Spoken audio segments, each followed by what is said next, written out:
이제 오늘의 말씀을 위하여 다 같이 자리에서 일어나셔서 함께 나눌 말씀을 봉독하도록 하겠습니다. 오늘의 말씀은 에베소서 4장 1절에서 6절까지의 말씀입니다. 에베소서 4장 1절에서부터 6절까지의 말씀입니다. 다 찾으신 줄로 믿고 제가 먼저 읽겠습니다. 그러므로 주 안에서 갇힌 내가 너희를 권하노니 너희가 부르심을 받은 일에 합당하게 행하여 모든 겸손과 온유로 하고 오래 참음으로 사랑 가운데서 서로 용납하고 평안에 매는 줄로 성령이 하나 되게 하신 것을 힘써 지키라. 몸이 하나요 성령도 한 분이시니 이와 같이 너희가 부르심의 한 소망 안에서 부르심을 받았느니라. 주도 한 분이시요 믿음도 하나요 세례도 하나요. 함께 읽겠습니다. 하나님도 한 분이시니 곧 만유의 아버지시라. 만유 위에 계시고 만유를 통일하시고 만유 가운데 계시도다. 아멘. 자리에 앉으시겠습니다. 이제 목사님께서 나오셔서 나의 의무라는 제목으로 말씀 전하여 주시겠습니다. 할렐루야. 순전한 교회 주일 예배 오신 여러분 모두를 주님의 이름으로 환영합니다. 어제 저녁에 저희가 선교부에서 네팔 노동자 교회 대림동에 있는 교회 방문했는데요. 저희 교회 성도님들 일원동 사무실에서 스트레스 꽉 차서 이렇게 가시고 또 성도님들 많이 오셔서 거기 사실은 거기 노동자들은 4분 계세요. 4분 계시고 또 목사님하고 사모님 계신데 우리는 그거보다 한 3배가 가서 격려하고 또 사랑하고 또 함께하고 왔는데 얼마나 감사한 시간이었는지 모릅니다.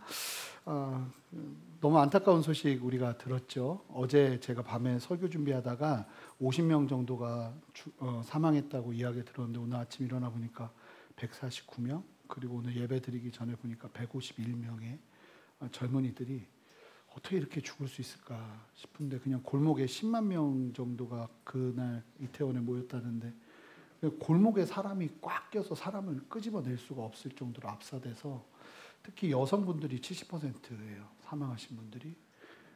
근데 언제부터 우리나라가 이 할로윈에 이렇게 민감하게 반응하는 모습을 보였는지 싶은 생각 드니까 너무 안타깝고, 이게 사실은 귀신을 놀래키려고 귀신 분장하고 노는 풍습인데 우리나라에 어떻게 이런 일들이 일어나는지 모르겠습니다. 장로님 기도해 주신 것처럼 이 대한민국의 거룩한 문화가 일어날 수 있도록 기도해야 될 것이고, 이 일을 통해서 하나님께서 또한 위로하시고, 또 어떤 사람들은 정말 놀러 가고 싶어서가 아니라 친구 따라 갔다가 그런 일이 벌어진 경우도 있을 거예요. 그래서 그런 아픔 가운데 있는 분들 아픔 치유하실 뿐만 아니라 이 나라의 하나님 거룩한 문화들, 지금 대한민국의 마약이 굉장히 심각하게 돈다고 하지 않습니까? 이게 밤문화와 유흥문화와 잘못된 놀이문화들이 지금 나라를 굉장히 어렵게 하고 있습니다. 우리가 오늘 예배 마치면서 반드시 좀 함께 좀 하나님 앞에 간절히 나라를 위해서 기도하는 시간을 갖도록 하겠습니다. 무거운 마음이지만 그래도 우리가 하나님 말씀 대하면서 주님 주시는 은혜 누렸으면 좋겠습니다. 기도하고 말씀 전하겠습니다. 하나님 감사합니다. 오늘 우리에게 주시는 이 말씀 온전히 깨달아 주님만 드러나시고 주님만 말씀하시고 주님만 역사하여 주시옵소서. 성령이여 이 시간 우리 안에 충만하게 역사하셔서 우리에게 말씀하시는 주님의 뜻을 온전히 깨닫게 하시고, 특별히 이태원에서 일어난 이 안타까운 말도 안 되는 이 일들 아버지 바라보면서 하나님 나라를 위해 그리고 젊은이들을 위해 이 나라의 아버지 문화를 위해 기도할 수 있는 우리의 목마름과 아버지 우리의 간절한 갈망이 일어나는 시간 되도록 역사하시고, 특별히 정말 천지개벽 같은 이 천천병력의 소식 속에서 아버지 하나님 정말 어려워하고 힘들어하고 있을 혹시 성도님들 계신다면 주님 위로하시고 이 나라의 국민들 아버지 하나님께서 붙들어 주시옵소서. 감사드리며 예수 그리스도 이름으로 기도합니다. 아멘. 대한민국 국민으로서 누릴 수 있는 권리가 있고 의무가 있습니다. 우리나라가 얼마나 좋은 나라냐면 오늘 말씀을 준비하면서 보니까 이 나라의 국민으로 태어난다는 것만으로도 누릴 수 있는 권리들이 얼마나 다양한지 깜짝 놀랐어요. 아, 이런 다양한 권리들이 있구나. 근데 이제 권리들을 크게 살펴보면 자유권, 평등권, 청구권, 참정권, 사회권 이런 것들이 있어요. 이런 세분화된, 그리고 그 안에서 세분화된 수많은 권리들이 있습니다. 이 권리들을 제대로 누릴 수 있다면 이 국민으로서 얼마나 많은 유익을 누리게 되는지 모릅니다. 우리나라 좋은 나라입니다. 우리 옆에 분에게 얘기해 줄까요? 우리나라 좋은 나라예요. 진짜 좋은 나라예요. 한번 찾아보세요. 그런데 여러분 아시는 것처럼 이 수많은 권리들을 온전하게 이루기 위해서는 무엇보다 우리의 의무를 성실하게 이행하는 게 너무나 중요합니다. 여러분, 국민의 의무는 저같이 이제 저도 나이가 많은 건 아니지만 저 국민학교 세대잖아요. 저희 때는 국민의 의무가 4대 의무만 있었는데 지금은 5개의 국민의 의무가 있답니다. 보면 국민의 의무는 납세의 의무, 국방의 의무, 교육의 의무, 근로의 의무. 저는 그렇게만 배웠는데 지금 하나가 더 추가된데 환경 보존의 의무가 있대요. 하시는 분들은 다 국민학교. 뭐 이걸 갖고 놀래나 하시는 분들은 다 MZ세대. 예. 지금 음소리가 굉장히 많이 들렸어요. 환경 보존의 의무가 이제 하나가 늘었대요.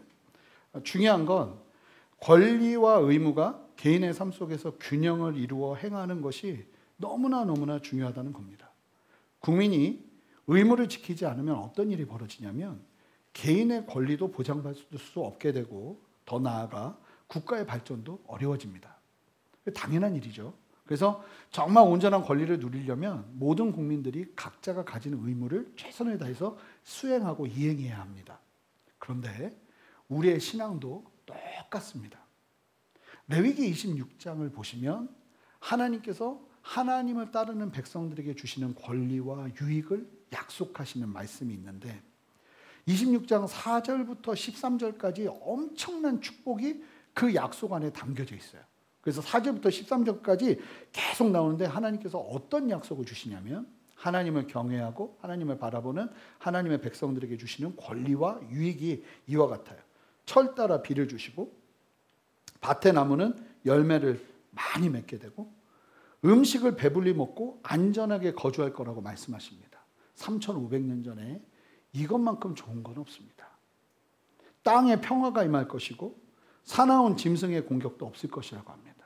이 안전하게 살 수 있다는 게 얼마나 큰 감사인지 그 당시, 오늘날 우리는 그래도 나라가 이렇게 치안이 잘 유지되니까 안전하게 살지만 3,500년 전만 해도 정말 언제 짐승이 쳐들어와서 우리를 해할 수 있을지 모르고 언제 적들이 쳐들어와서 우리를 죽일지 모르는 위태한 상황 가운데 있었는데 하나님이 약속하세요. 안전할 것이라고.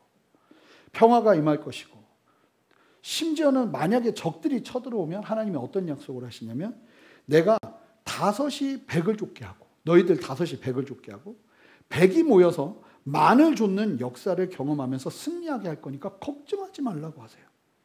번성과 창대가 약속되고 너무나 풍성해서 하나님이 뭐라고 말씀하시냐면 너희가 먹다가 이 한 해가 지나면 이 곡식이 묵은 곡식이 되잖아요.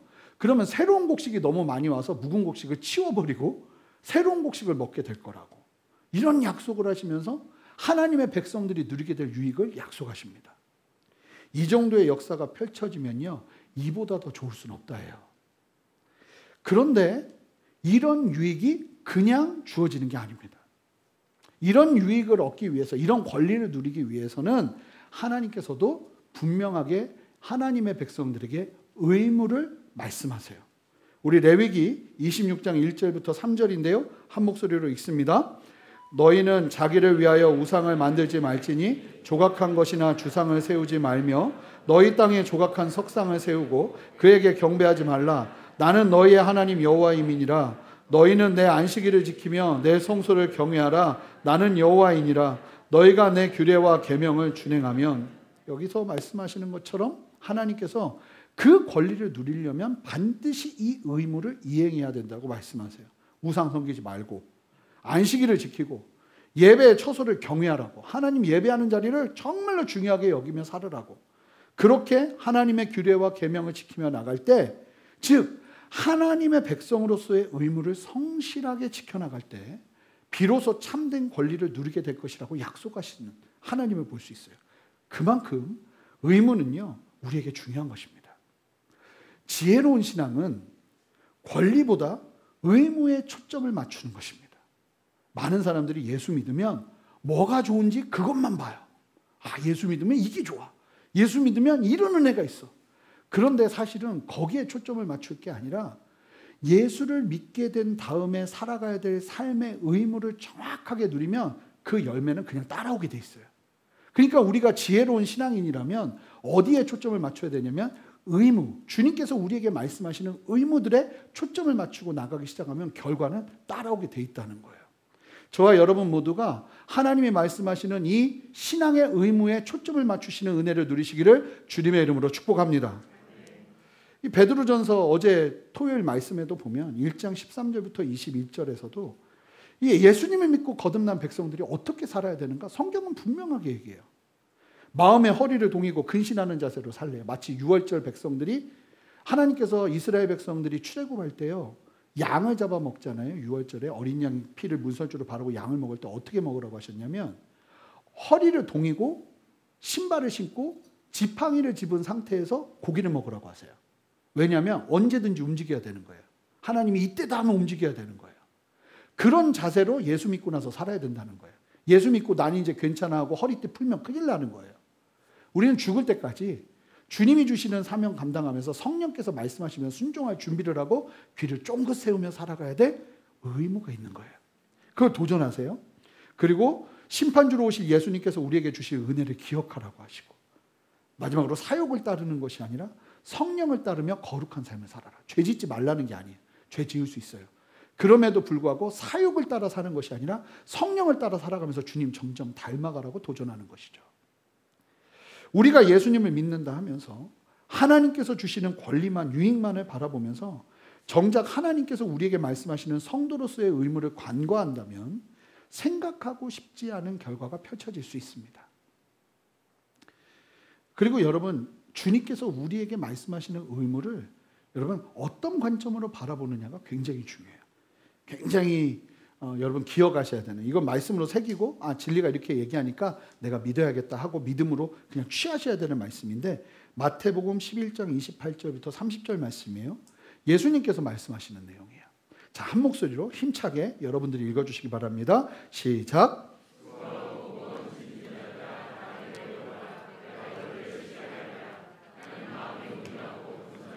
나의 멍에를 메고 내게 배우라. 그리하면 너희 마음이 쉼을 얻으리니 이는 내 멍에는 쉽고 내 짐은 가벼움이라 하시니라. 여러분 주님이 우리에게 주시는 멍에는 의무라고 볼 수 있어요. 뭐라고 말씀하시면 주님이 우리에게 의무를 주시는 건 가볍고 쉽대요. 할렐루야. 예, 제가 어제 목장 모임 때 이제 목자님들과 모임을 하는데 요즘 제가 계속 막 이런 말씀하니까 성도님들이 기분 좋게 예배드리러 왔다가 이러고 가신대요. 나 이렇게 못 살겠는데 하면서 가신다는 거예요. 근데 여러분 이 말씀이 여러분들을 자유케 하는 은혜가 있으시기를 주님의 이름으로 축복합니다. 자, 외쳐볼까요? 주님의 의무는 쉽고 가볍다.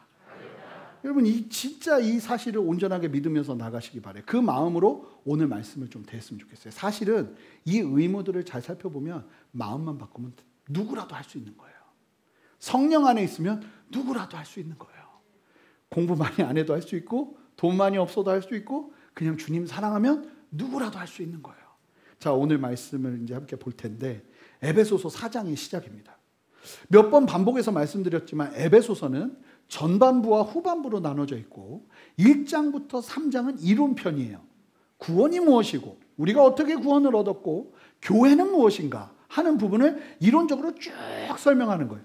그리고 4장부터 6장까지는 실제 실기편이에요. 그러면 어떻게 우리는 하나님 안에서 살아가야 될 것인가. 그래서 다양한 주제들이 나옵니다. 부부관계도 나오고 가족관계도 나오고 함께 다루게 될 거예요. 근데 오늘 말씀 보면 이 4장의 첫 절이란 말입니다. 그러니까 1장부터 3장까지 구원받은 백성들이 누리는 유익 그리고 구원받은 우리가 얼마나 감사하게 이 구원을 누리고 있는가를 이야기하고 난 다음에 그렇다면 이제 예수님을 믿으니 우리가 이렇게 살아야 하지 않겠는가 하는 도전의 처음 시작이 오늘 말씀이에요. 자, 그렇게 본다면 이게 얼마나 중요한 건지 알 수 있겠죠. 이 말씀을 대하면서 내가 예수님을 믿고 있는데 그럼에도 불구하고 내가 이 말씀 안에서 온전하게 살아가고 있는가? 내가 이 의무를 온전하게 지켜내고 있는가? 오늘 말씀의 제목처럼 나의 의무, 예수님을 믿고 난 다음에 살아내야 되는 나의 의무를 온전하게 지켜내고 있는가 함께 돌아보면서 쉽고 가벼운 주님의 짐을 함께 지는 시간 되었으면 좋겠습니다. 자, 1절 말씀 한 목소리 읽습니다. 함께 읽습니다. 그러므로 주 안에서 갇힌 내가 너희를 권하노니 너희가 부르심을 받은 일에 합당하게 행하여. 바울은 주님을 위해 충성하다가 갇힌 자신의 삶을 들어서 강력하게 도전하는데 하나님의 뜻 안에서 진실하게 권한다고 하는데 여기서 권한다는 말이 권면하는 수준이 아니에요. 원어를 보니까 재촉하고 신신당부하는 거예요. 자, 이제 구원이 이러하니 구원을 이루고 구원을 누린 너희들에게 내가 신신당부한다. 아주 재촉하는 마음으로, 빚을 재촉하는 마음으로, 그런 간절한 마음으로 내가 너희들에게 당부한다 하면서 도전하는 도전인데 뭐라고 말하냐면 그 내용이 뭐냐면 부르심에 합당하게 행하라는 겁니다. 여기서 부르심에 합당하게 행하라는 것은 성도답게, 구원받은 성도답게 행하라는 거예요. 특별히 여기서 행하라는 단어가요, 은혜가 되는데 걷는다는 단어예요. 그러니까 예수님 믿어? 그러면 부르심에 합당하게 걸으라고 말하고 있다는 거예요. 전 이게 얼마나 은혜가 되는지요. 하나님이 우리에게 죽어라 달려라, 달리다 또 달리다 돌진해라, 이렇게 말씀하시지 않고 걸으라고 하십니다. 여러분, 우리가 달리는 건 쉽지 않아도 걷는 건 할 수 있어요. 여러분, 우리의 인생은요, 또 달리는 것도 제가 볼 때 오래 가지 못해요. 우리의 신앙은요, 걷는 겁니다. 그저 주님 말씀하시기 시작하면 그 말씀 따라 걷기 시작하는 거예요. 그거는요, 누구라도 할 수 있어요. 주님은 우리에게 큰 걸 요구하시는 것이 아니라 걸으라고 이야기하세요. 지치지 않고 오래 갈 수 있는 것이죠. 자, 그러면 어떻게 걸어야 될까요? 자, 이제 예수 믿으면 이렇게 걸어 하고 주는 도전이 2절과 3절인데 2절 말씀에 거의 대부분이 담겨 있고 그 다음에 3절에 추가적으로 2절의 말씀 속에서 주는 당부, 의무를 다 담고 할 수 있는 일을 도전합니다. 우리 함께 좀 볼 텐데, 자, 2절 말씀을 여러분의 목소리로 힘차게 한번 읽어주세요. 여기 다 있습니다. 시작.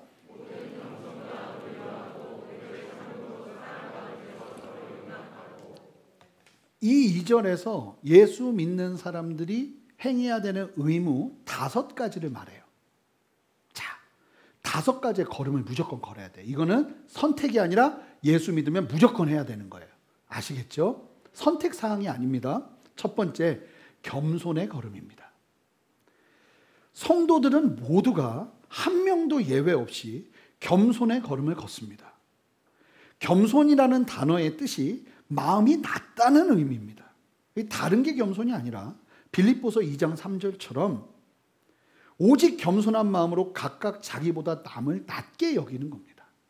그러니까 이 말씀을 가지고 설교하신 목사님 중에 한 분이 이런 얘기를 하더라고요. 이 겸손이라는 건 삶의 우선순위에 1순위를 하나님에게 두고 2순위를 타인에게 두고 다른 사람들에게 두고 3순위를 나에게 두는 게 겸손이라고까지 이야기하는데 참 맞다는 생각이 많이 들었어요. 에베소서 4장에서 예수 믿어? 그러면 가장 먼저 도전하는 걸음이 뭐냐면 겸손의 걸음이라는 사실을 우리가 기억하면서 이 겸손이 얼마나 중요한지를 깨달을 필요가 있어요. 야고보서 4장 6절 말씀 보시면 제가 읽어볼게요. 그러나 더욱 큰 은혜를 주시나니 그러므로 일렀을 때 하나님이 교만한 자를 물리치시고 겸손한 자에게 은혜를 주신다. 하나님은요, 겸손한 사람에게 은혜를 주십니다. 예수 믿고 나도 우리는 계속 은혜를 누려야 돼요. 은혜를 받아야 돼요. 그러면 그 은혜는 어떻게 누릴 수 있느냐? 우리가 겸손할 때 누릴 수 있어요. 근데 우리가 교만해지잖아요. 그럼 은혜의 그 공급줄을 끊어버리세요.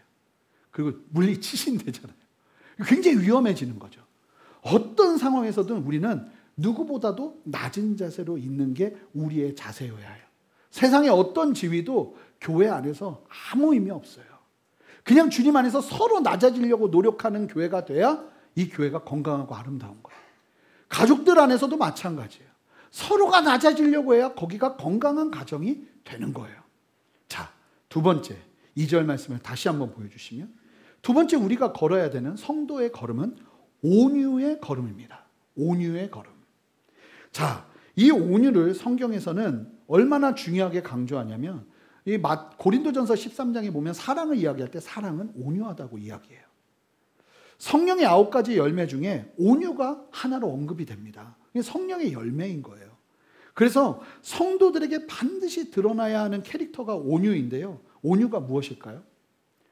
우리가 생각하는 온유는 그냥 다 괜찮아 하고 이러는 것 같은데, 진짜 온유는요, 다른 게 아니라 성경적인 관점에서 보면 거칠고 난폭한 성품이 따뜻하고 부드럽게 변하기 시작하는 거예요. 딱 이 표현이 맞는데요. 좀 적으시면 좋겠어요. 겸손이 마음의 태도라면 온유는 겸손한 마음이 겉으로 드러나는 모습이라는 거예요. 그러니까 교만하면 온유는 나올 수가 없어요. 진짜 겸손해야 온유가 드러나게 되네요. 그래서 예를 들면 이런 거예요. 온유는 이 배가, 작은 배들이 부두에 정박할 때 이 부둣가에 부딪히잖아요. 그래서 부딪히지 말라고 배들 보면 다 주변에 뭘 달아놓죠? 타이어를 이렇게 달아놓습니다. 온유가 마치 그 타이어 같은 역할을 하는 거라는 거예요. 예수님을 믿고 나면 반드시 우리는 온유의 걸음을 걸어야 됩니다. 나는 좀 직설적이고 나는 좀 날카롭고 원래 성격이 그래요. 이게 말이 안 된다는 거예요. 자, 할렐루야. 말이 안 된다는 거예요. 원래 예수를 믿고 나면 우리의 마음이 겸손해져서 우리의 입에서 나오는 것과 우리의 행동에서 나오는 것이 온유함으로 바뀌기 시작한다는 거예요. 실제로 그래요. 예수님께서도 우리가 조금 전에 말씀 봤는데 아마 지나가면서 읽으셨으니까 기억 못하실지 모르는데, 예수님이 스스로를 표현할 때 이렇게 말씀하셨어요. 마태복음 11장 29절에서 나는 온유하고 겸손하다. 예수님 자체가 그렇게 모든 사람들과 대하시는 거예요. 예수님이신데, 신이신데, 하나님이신데도 이 땅을 살아내면서 사람들보다 더 낮은 자세로, 그러다 보니 사람들에게 온유함으로 대하시는 거죠. 함부로 대하지 않고. 구원받은 자의 마음은 겸손하고요, 내면은 분명하고 강함이 있죠. 흔들리지 않는 굳은 신앙의 지조가 있어요. 하나님의 사랑 안에서 뿌리가 내리고 터가 굳어지는 것이죠. 하지만 외부로 드러나는 모습은 온유함으로 드러나게 돼 있다는 겁니다. 우리가 구원을 받으면 우리 안에 온유함이 시작되는 건 분명해요. 제가 예전에는 사역할 때 온유함이 있었을까요? 없었을까요? 제 주변에 사람들이 사라진 걸 보면 알 수 있어요. 온유함이 없었던 것 같아요. 근데 점점 주님의 마음, 주님의 뜻이 어디 있는지 보기 시작하니까 이 온유함의 가치를 깨닫는 거죠. 그래서 어떤 상황 속에서도 흔들리지 않고 주님의 마음으로. 모세가 온유함의 지면에 승한 자라고 그렇게 칭찬을 받았는데, 모세가 몇 번 실수를 하는데 그 실수를 크게 보시는 게 뭡니까? 화를 내잖아요. 근데 그 화를, 모세처럼 화 안 낸 사람이 어디 있겠어요? 근데 하나님께서 모세에게 분명하게 그 부분을 다루신다는 거예요. 이 온유함은 굉장히 중요한 거예요. 여러분, 우리의 성품은 온유함으로 드러나야 돼요. 그래서 할 수만 있으면 이제 온유함이 우리의 승부수가 되는 은혜가 있었으면 좋겠습니다. 세 번째, 여러분, 우리가 걸어야 될 의무의 걸음은 오래 참는 걸음입니다. 인내의 걸음이죠. 2절 말씀 보시면 인내의 걸음이 언제 적용될까요? 왜 인내해야 될까요? 보세요. 나에게 아픔을 주고 나에게 상처를 주는 세상을 향해서 겸손과 온유로 나가려면요, 일어나는 자연스러운 마음은 인내밖에 없어요. 겸손과 온유로 살아가려면 반드시 따라오는 걸음이 인내의 걸음입니다. 저와 여러분 모두에게 이 인내의 걸음이 있으시기를 주님의 이름으로 축복합니다. 오래 참아야 됩니다. 예수님은요, 어떻게 사람들을 변화시키는지 아십니까? 성경 잘 가르쳐서요. 성경 잘 가르쳐서 변화되면 제자들 예수님 배신하면 안 돼요. 예수님은요, 오래 참음의 명수세요. 제자들을 대하심을 보세요. 끝까지 참고 기다리세요. 심지어는 제자들 놓고 가는데도 제자들 안에 확실한 변화가 일어나지 않은 상태에서도 그들을 믿고 신뢰하며 맡기고 가세요. 얼마나 많이 따로 불러가지고 막 뭐라고 하고 싶었을까요? 베드로, 너 성깔 좀, 온유하면 얼마나 중요해. 이런 얘기 하고 싶지 않았겠어요? 근데 한 번도 개인 레슨을 하지 않으세요. 오래 참고 기다리시죠. 베드로후서 3장 9절 말씀을 보시면 주의 약속은 어떤 이들이 더디다고 생각하는 것 같이 더딘 것이 아니라 오직 주께서는 너희를 대하여 오래 참으사 아무도 멸망하지 아니하고 다 회개에 이르기를 원하시느니라. 자, 뭐라고 말하냐면 오래 참아야 멸망하지 않고 회개에 이른대요, 사람이. 여러분, 중요한 사실을 기억하시기 바랍니다. 변화는 가르침으로 일어나는 게 아니라 오래 참음으로 일어나는 겁니다. 만약에 저희 딸을 제가 가르쳐서 성공하게 한다면 얘는 벌써 하버드 대학을 갈 준비를 해야 됩니다. 근데 여러분 아시잖아요? 잔소리는, 가르침은 사람을 완전히 변화시키지 않더라고요. 제가 훈련받는 곳에 오래 있었잖아요. 막 6개월 동안 막 집중 훈련하고 말씀 안에서 막 변화되는 것 같고 하는데 대부분의 많은 사람들이 한참 10년 지나서 만나보면 그 자리에 있는 사람들이 너무 많아요. 제가 무슨 생각을 너무 많이 하게 되냐면 가르침으로 사람이 그러니까 교수님들이 그런 얘기를 하세요. 교수님들이 확신해가지고 얘기를 많이 하시는데 사람은 안 변한대. 안 변한대. 가르쳐봐도 변하지 않는 거예요, 사람은. 가르침으로 변화되면 벌써 다 변화되고 여러분들은 지금 주의 성품에 참여해서 예수님처럼 빛나셔야 됩니다. 2년 반 동안 계속 그런 얘기만 들었는데. 그런데 여러분 보시면 언제나 옳고 그름의 잣대로 사람을 변화시킬 수 있는 게 아니에요. 사람을 진짜 변화시키는 건 이 베드로후서 말씀이 진짜 맞죠.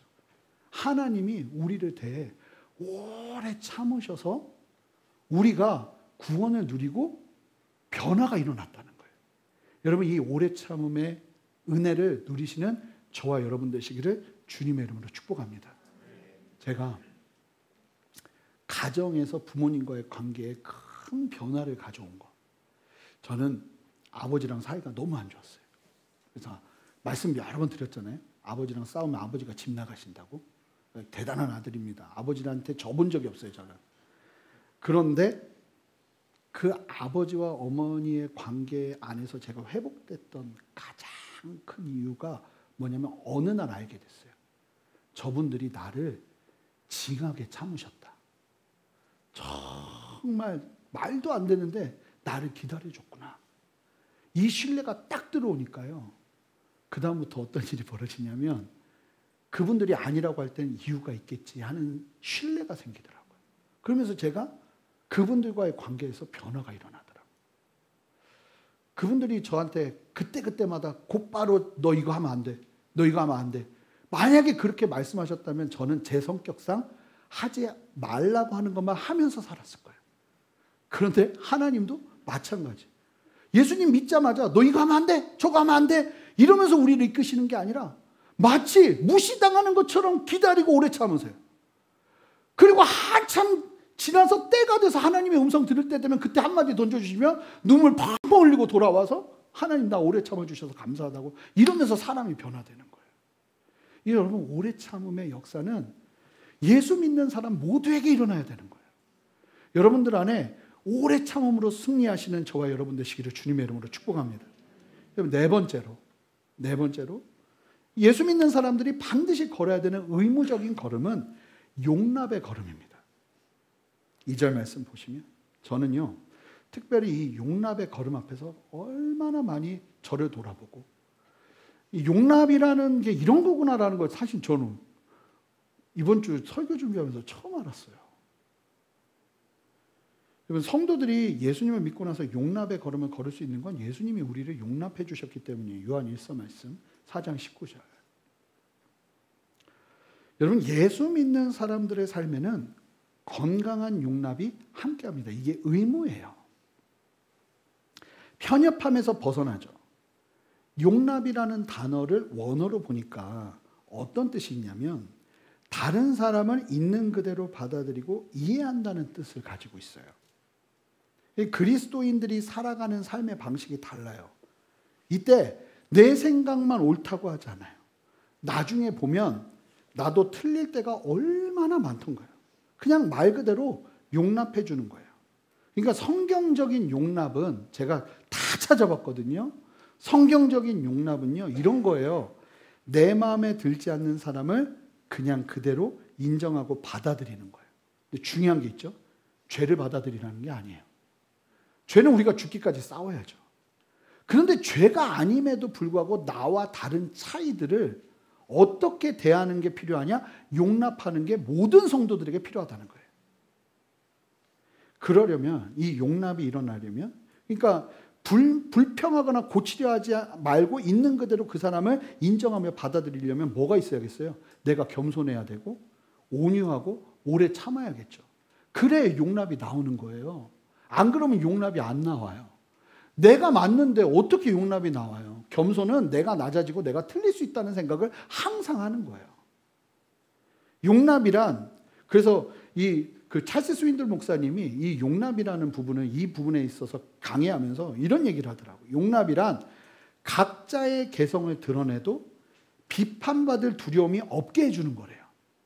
그러니까 각자의 개성이 막 드러나도 그 사람들이 이 용납받는 공동체에서는 내가 비판받지 않겠지 하는 어떤 담대함이 일어날 수 있는 곳이라는 거예요. 그러니까 가장 용납이 많이 일어나야 되는 곳이 어디겠어요? 교회예요. 그런데 현실은 어떻습니까? 사실은 가장 날선 정죄가 있고 우리 안에, 교회 안에 그런 게 있어요. 우리 안에 이 죄가 아니라 다름임에도 불구하고 절대로 용납하지 않는 것이죠. 제가 순전한 교회를 시작하면서 비전을 이야기한 게 뭐였습니까? 하나님께서 우리에게 다양함을 허락하시고 하나님께서 빨간색은 빨간색, 노란색은 노란색, 각자의 색깔이 더 선명해지는 교회로서의 부르심을 받았다고 말씀드렸는데 제가 제일 힘든 게 이 부분인 것 같아요. 그런데 이 부르심을 제대로 세우려면 진짜 필요한 게 뭐냐면 용납밖에 없어요. 용납. 내가 살아온 신앙적 색깔과 조금 다르고 내가 옳다고 여기는 교리들과 진리를 훼손하지 않는 한 그 교리들이 조금 다르다 해도 그냥 어떤 사람은요, 이런 분들이 있어요. 그냥 신앙생활을 하면서부터 맨날 아예 처음부터 막 성령의 강한 임재 속에서 그분의 이끄심에 민감한 분들이 있어요. 그래서 이분들은 입만 열면 하나님이 이런 감동 주신다고. 그러면 그 반대편에 있는 분들은 그런 얘기 들을 때마다 화가 나죠. 아, 뭔 소리야 또. 이해가 안 되는 거예요. 그러면 이제 극으로 가죠. 말도 안 되는 소리 하고 있네. 그리고 또 말씀만 중요하게 생각하면서 신앙생활을 하시는 분들이 있어요. 그럼 그런 분들은 말씀만 강조한단 말이에요. 무시한단 말이에요. 그러니까 거기에 대해서 또 반발이 일어나고 왜 이렇게 성령을 몰라? 이제 답답하네? 이러면서 나뉘어지는 거죠.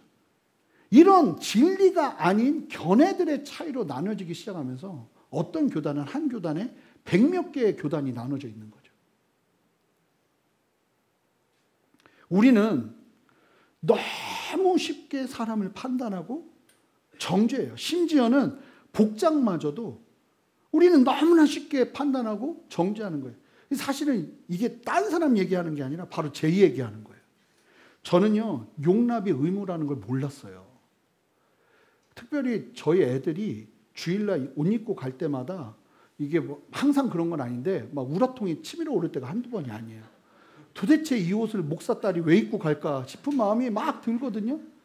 근데 아닌 거예요. 내 안에 너무 용납함이 없는 거예요. 내 생각과 맞지 않으면 다 쳐냈었어요. 옳지 않으면 다 쳐냈었다고요. 그런데 아닌 거예요.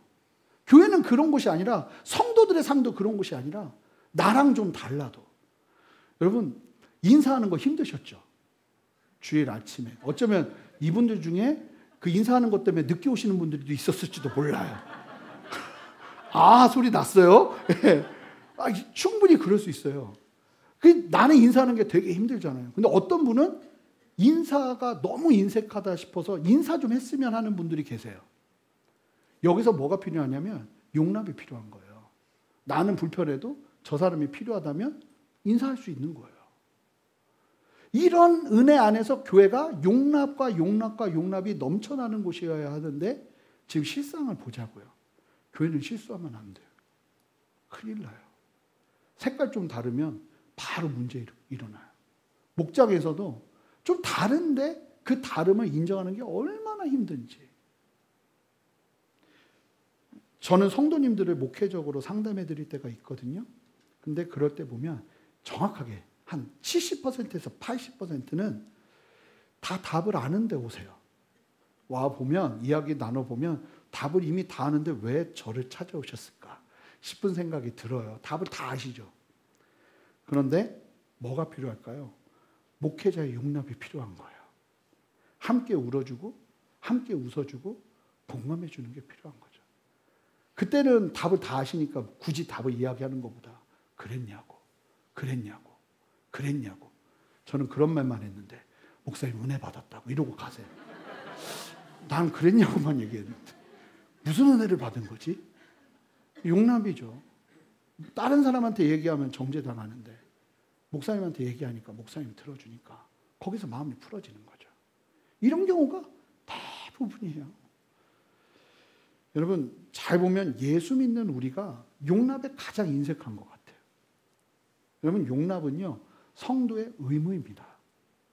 정작 싸워야 할 죄는 대부분 용납하면서 사랑해야 되는 성도들은 다 정죄하고 있는 모습이 우리의 모습은 아닌가요? 여러분 우리가 정직하게 돌아봐야 되는 거예요. 다섯 번째 우리의 의무의 걸음은 사랑의 걸음입니다. 겸손과 온유와 오래 참음과 용납은 모두 사랑의 모습이죠. 요한일서에서 보았잖아요. 하나님을 사랑하는 사람은 반드시 세상을 사랑하게 되어 있습니다. 이게 기본 중에 기본이에요.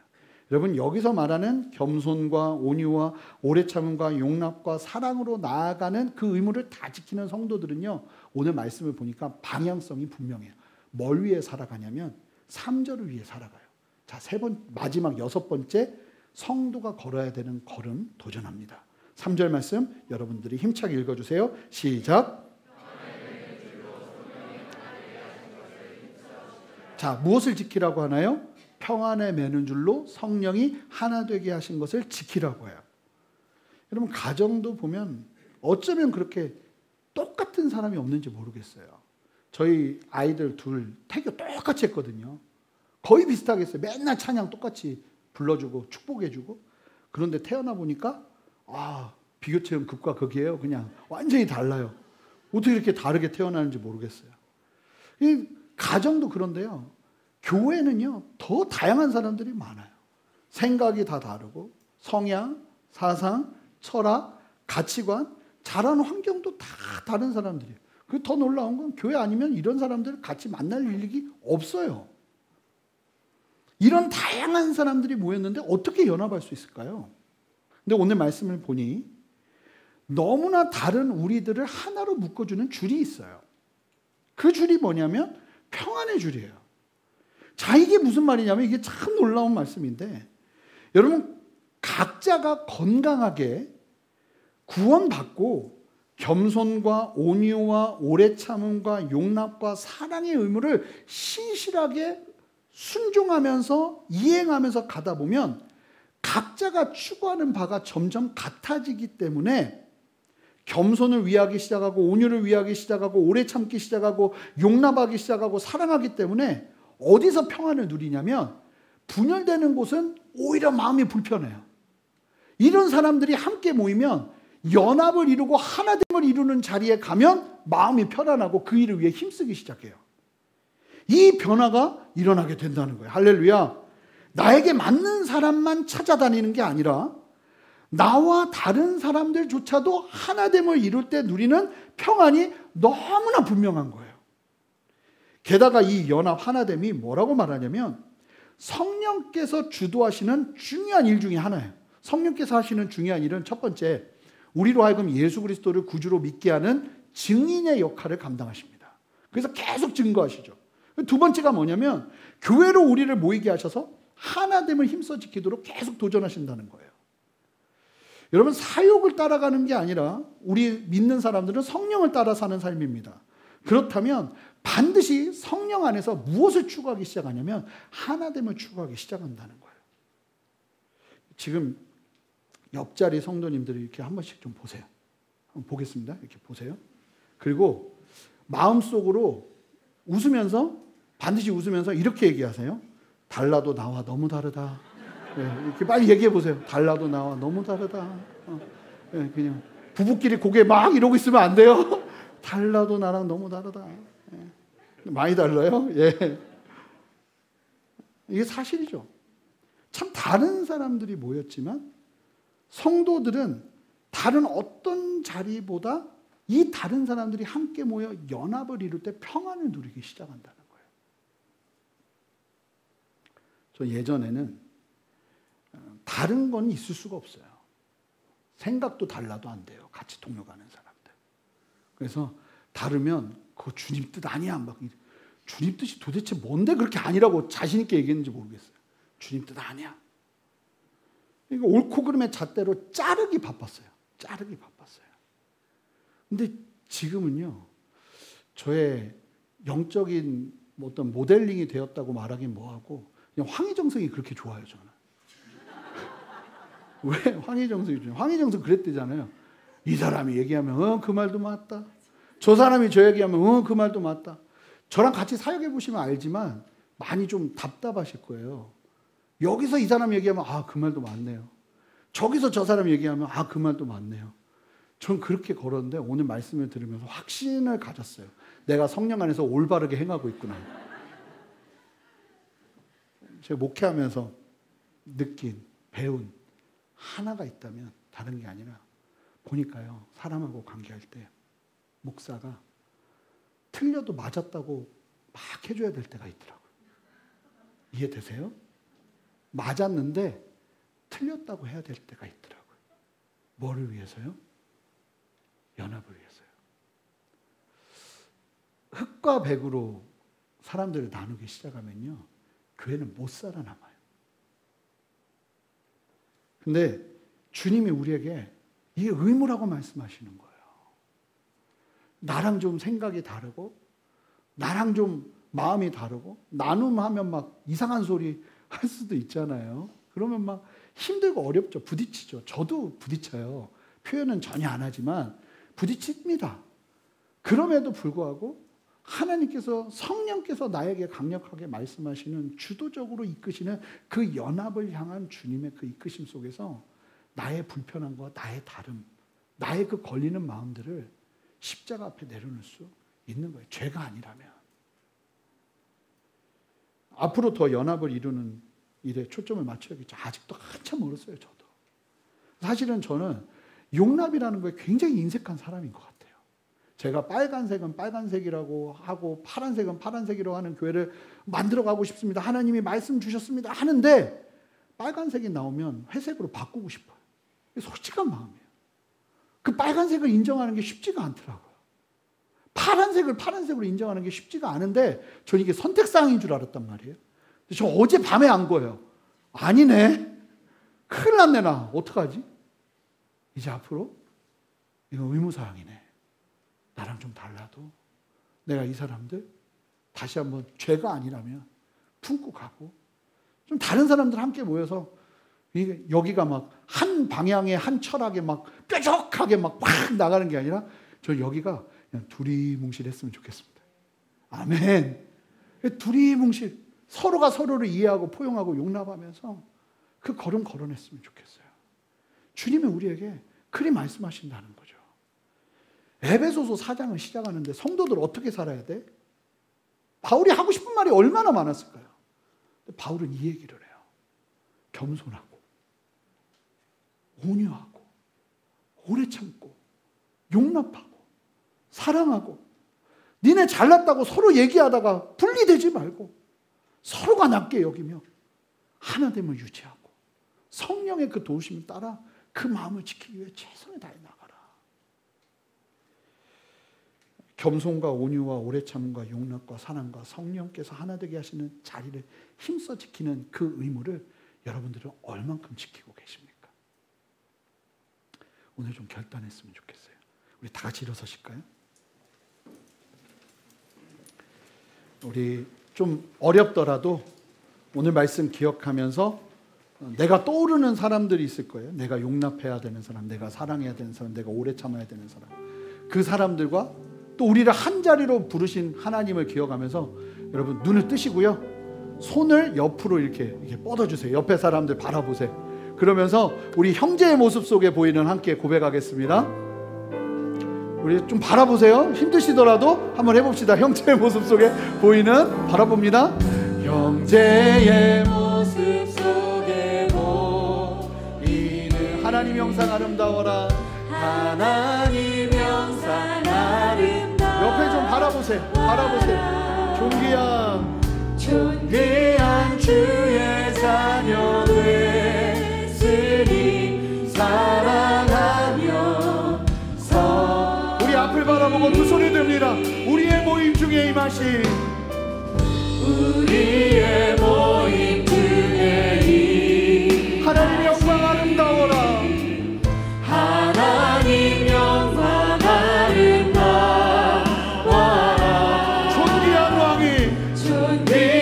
왕이 여기 계시니 사랑하면서. 우리 함께 선포합니다.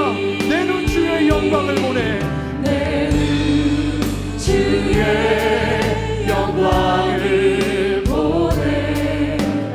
우리 가운데 계신 주님, 그 빛난 영광, 그 빛난 영광 온 하늘 덮고, 그 찬송 온 땅 가득해, 그 찬송 온 땅 가득해. 내 눈 주의 영광을, 찬송 가운데 계신 주님, 찬송 가운데 서신 주님, 주님의 얼굴은, 주님의 얼굴은 온 세상 향한, 우리 함께 전심으로 고백합니다. 권능의 발을 드셨네. 이곳에 충만하신 주의 영광 이곳에 가득해. 우리 손에 주님과 함께 찬양하며 우리는 전진하리. 모든 열방 죽을 때까지, 모든 열방 죽을 때 우리 함께 고백합니다. 하늘 아버지 우리를 새롭게 하사, 하늘 아버지 우리 하나님 우리에게 변화로 나아 주시옵소서. 열방 중에서 주를 섬기게 하소서. 모든 나라 일어나 찬송 부르며 영광의 주님을 보게 하소서. 우리 함께 두 손을 높이 드시라.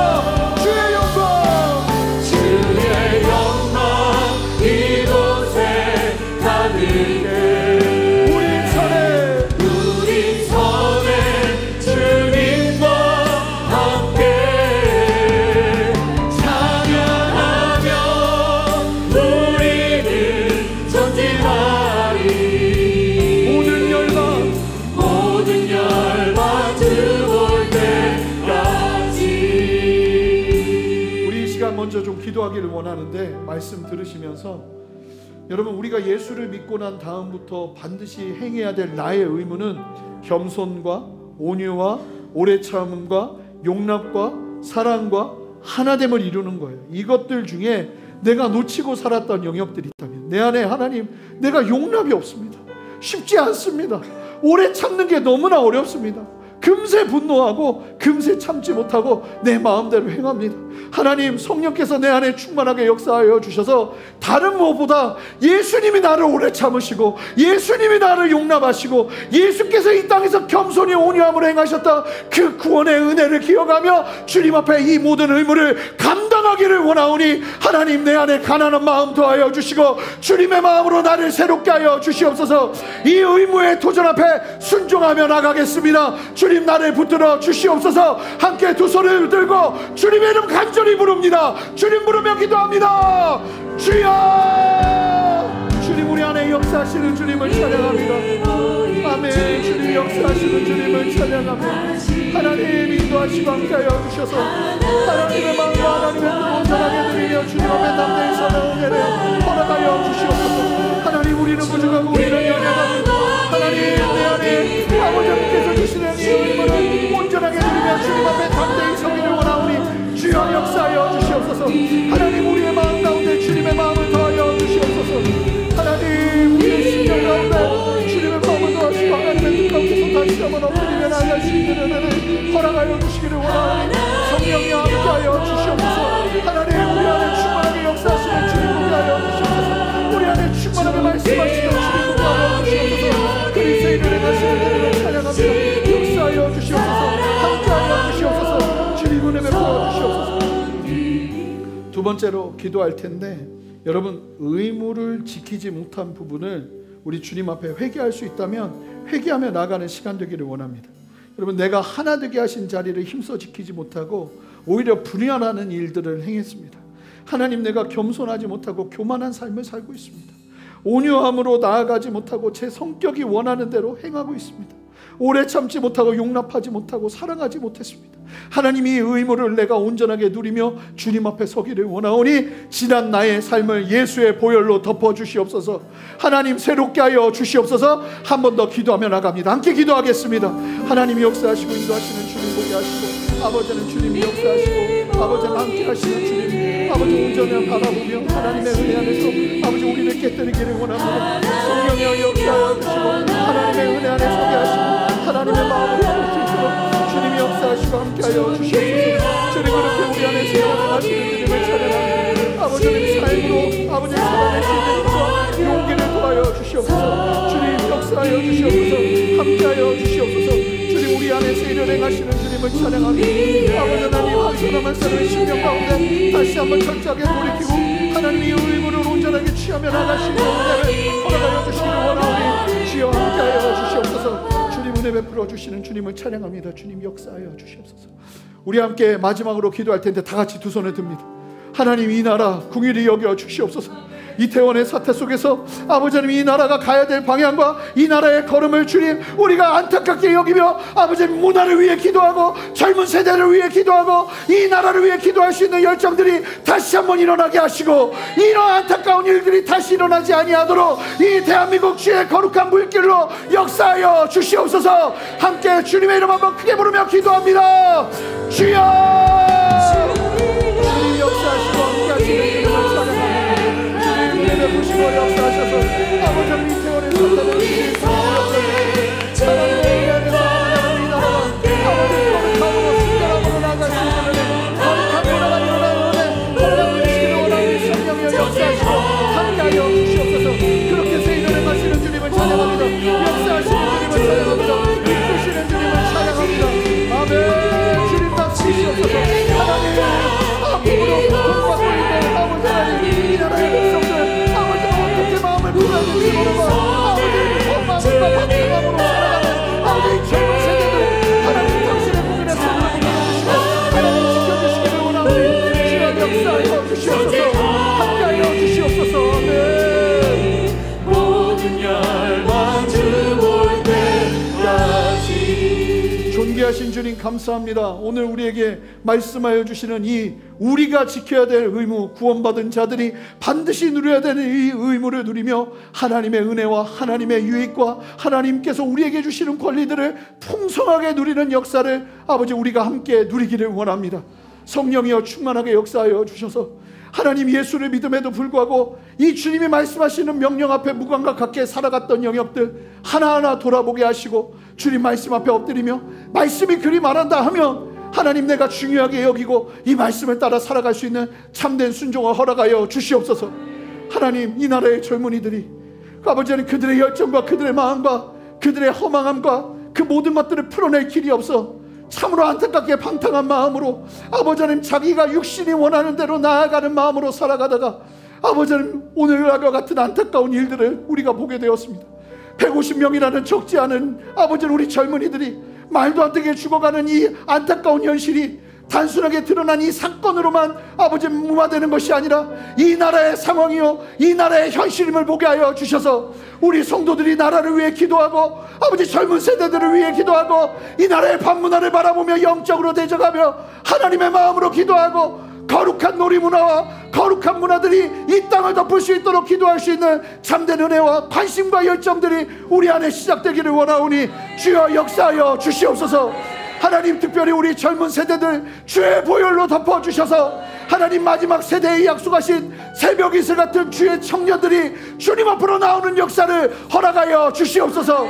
아버지, 우리 순전한 교회에 예담 아이들을 주님께 올려드리고 우리 청년들을 주님께 올려드립니다. 주님 역사하여 주셔서 아버지, 우리 교회 아이들이 아버지 하나님의 뜻과 아버지 하나님의 부르심 안에서 분명한 사명감을 가지고 아버지 세상의 방식으로 나아가는 것이 아니라 하나님을 따르며 거룩함을 옷 입고 나갈 수 있는 은혜를 허락하여 주시기를 원하오니 우리 자녀들 축복하여 주시옵소서.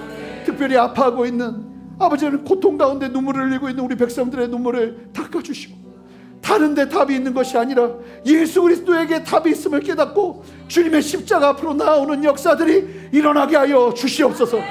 그렇게 새 일을 행하시는 주님 찬양하고 감사드리며 존귀하신 예수 그리스도 이름으로 기도합니다. 아멘. 우리 주님께 영광의 박수 올려드리겠습니다. 할렐루야.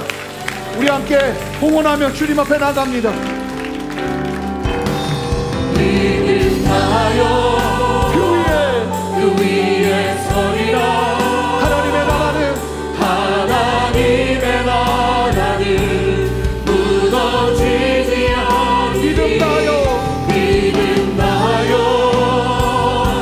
그 나라 세워가리라. 주님 곧 오실 때까지. 하나님, 우리 사랑하는 성도님들 한 분 한 분의 삶 가운데 하나님께서 말씀하신 이 의무, 겸손, 온유, 오래 참음, 용납, 사랑, 하나됨을 이룸, 아버지 이 의무들을 온전하게 지키며 나가는 걸음 속에서 하나님 레위기서에서 말씀하신 그 하나님의 약속, 그리고 성경 전체에서 말씀하시는 하나님을 경외하는 자들에게 부어주시는 그 은혜와 약속의 말씀들이 온전하게 삶 가운데 성취되는 역사를 보게 하여 주시옵소서. 우리 성도님들 강하고 담대하게 하여 주셔서 이 어렵고 힘든 시기 속에서 연약하여 지지 않게 하시고 그럼에도 나를 붙드시는 하나님 의지하고 바라보며 믿음으로 승리할 수 있도록 인도하시고 재정의 문을 여시고 관계의 문을 여시고 환경의 문을 여시고 아버지 육신의 연약함이 있다면 그 육신의 연약함도 여호와 라파 하나님의 치유의 손길로 역사하셔서 회복케 하시는 당신의 생명의 문을 열어 주시옵소서. 그렇게 새 일을 행하시는 주님 찬양합니다. 하나님 감사함으로 살아가게 하시고 아버지 하나님 하나님 앞에 즐거워하며 말씀 가운데 순종하는 기쁨으로 나아갈 수 있는 은혜를 허락하여 주시옵소서. 그렇게 새 일을 행하시는 주님 찬양하고 감사드리며 존귀하신 예수 그리스도 이름으로 기도합니다. 아멘. 이제는 우리 주 예수 그리스도의 크신 은혜와 아버지 하나님의 무한하신 사랑과 성령의 내주하심과 교통하심과 신실한 역사하심이 오늘 말씀을 기억하며 주님의 진리 안에서 믿음으로 담대히 하나님이 맡기신 그 의무 감당하며 하나님 복음의 은혜와 복음의 능력을 온전히 누리며 이 땅을 승리하기를 소망하는 함께 예배하는 모든 성도님들의 머리 위에, 가정 위에, 직장 위에, 삶의 모든 터전 위에, 순전한 교회와 이 땅의 모든 교회들과 이 나라와 온 열방 위에 이제로부터 영원토록 함께 하시기를 간절히 축원하옵나이다. 아멘.